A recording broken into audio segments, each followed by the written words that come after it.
Big Radio, le grand show de l'info, Martin Arnal.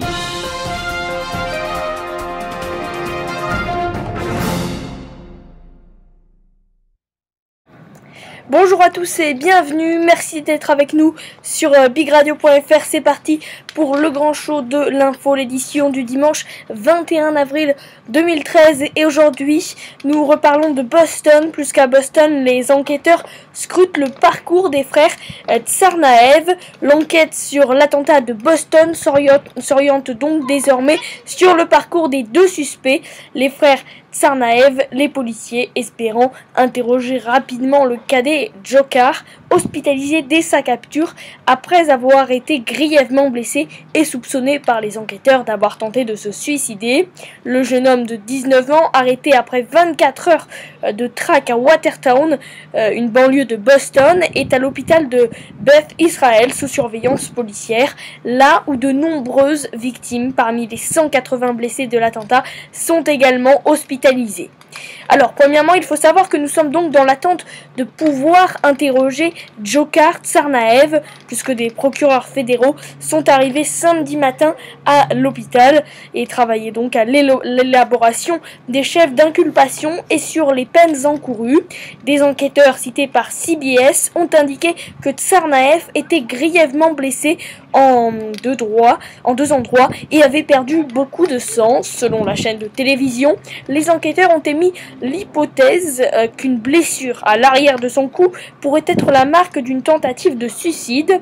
Une envoyée spéciale de CNN a indiqué que Dzhokhar Tsarnaev était intubé et sous sédatif, expliquant qu'il était actuellement incapable de communiquer.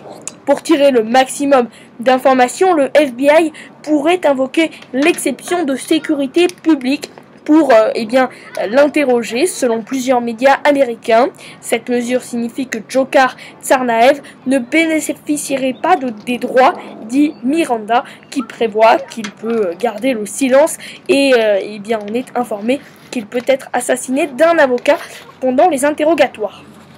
Lors d'un premier accrochage avec les policiers jeudi soir, les frères Tsarnaev avaient en leur possession 6 bombes, une arme de poing et un fusil, a déclaré samedi Edward DeVoe, le chef de la police de Watertown. C'est durant cette fusillade que l'aîné a été tué et que le cadet qui avait réussi à s'enfuir a été blessé, selon son homologue de Boston, Ed Davis. Quelles étaient leurs motivations ? Eh bien, la question du motif notamment reste entière et les enquêteurs devront aussi déterminer si les deux frères ont bénéficié de complicité aux États-Unis ou à l'étranger. Les deux frères avaient émigré en 2003 aux États-Unis et vivaient depuis plusieurs années à Cambridge, dans la banlieue de Boston. Selon le Washington Post, Tamerlan Tsarnaev, 26 ans, tué jeudi soir, était marié à une Américaine de 23 ans et père d'une petite fille. Si Tamerlan affirmait toutefois n'avoir aucun ami américain, Dzhokhar, qui n'avait pas 10 ans à son arrivée aux États-Unis, semblait totalement intégré. Selon l'université Dartmouth, qu'il fréquentait, cité par les médias, Dzhokhar a continué à suivre les cours après les attentats jusqu'au cours de la fusillade. Leur père, Anzor Tsarnaev, les a décrits comme des musulmans fervents depuis la capitale de Daghestan, Makhachkala. Selon lui, les services spéciaux américains ont piégé ses enfants. Il était en route samedi pour Boston, selon la chaîne d'information CNN. Alors, encore quelques points à savoir, c'est que Tamerlan Tsarnaev a été interrogé par le FBI en 2011. Et oui, le FBI a donc indiqué qu'il avait interrogé en 2011 Tamerlan à la demande d'un gouvernement étranger. Selon une source policière citée par le New York Times, c'est la Russie qui avait émis cette demande. Cette requête était fondée sur une information selon laquelle il était un partisan de l'islam radical et fervent croyant et qu'il avait drastiquement changé en 2010 alors qu'il se préparait à quitter les États-Unis afin de rejoindre des groupes clandestins non précisés. Voilà ce qu'affirme donc la police fédérale dans un communiqué. Et après vérification des communications de Tamerlan, des sites internet qu'il fréquentait et d'un entretien avec lui et des gens de son entourage, le FBI n'avait trouvé aucune trace d'activité terroriste. Alors, quant à Anzor Tsarnaev, eh bien, il a indiqué dans un entretien au Wall Street Journal que Tamerlan lui avait rendu visite au Daghestan entre janvier et juillet 2012. Il n'a fait que rendre visite à des membres de la famille, a-t-il confié. Père et fils s'étaient même rendus en Tchétchénie pour voir d'autres parents. Et puis enfin, quelle était la nature des bombes utilisées par les frères?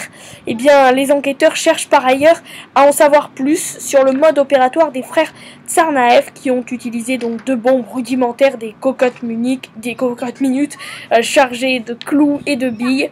Et samedi, Interpol a lancé une alerte sur les caractéristiques des explosifs afin de renforcer la sécurité internationale et vérifier si des engins similaires ont déjà été étudiés.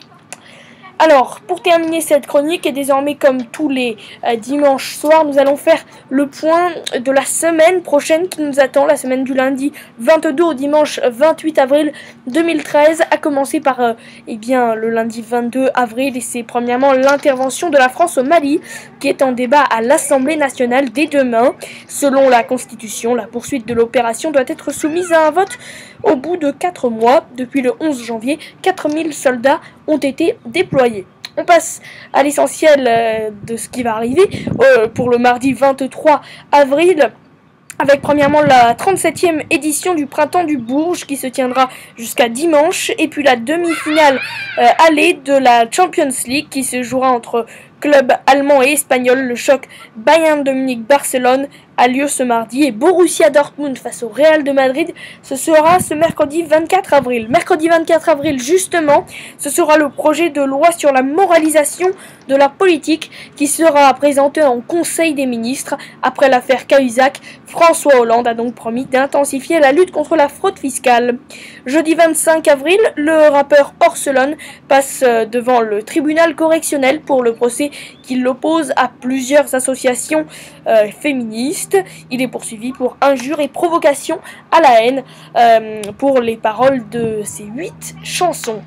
Vendredi 26 avril, c'est le Salon international du livre ancien, de l'estampe et du dessin investi au Grand Palais de Paris qui s'ouvrira, et puis la décision de la Cour de cassation sur la demande de 53 anciens participants de l'émission de télé-réalité L'Île de la Tentation sur TF1 de leur reconnaître le statut d'artiste interprète.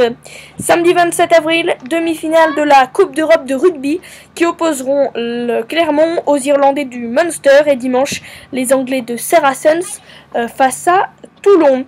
Et puis dimanche 28, donc dimanche prochain, ce seront les derniers jours du festival Série Mania. Voilà donc ce que nous pouvions dire pour l'agenda de cette semaine, mais également l'affaire et l'enquête qui se poursuit à Boston. Voilà, c'est la fin de ce grand show de l'info. Je vous souhaite un excellent week-end et je vous retrouverai demain sur Big Radio pour de nouvelles actualités.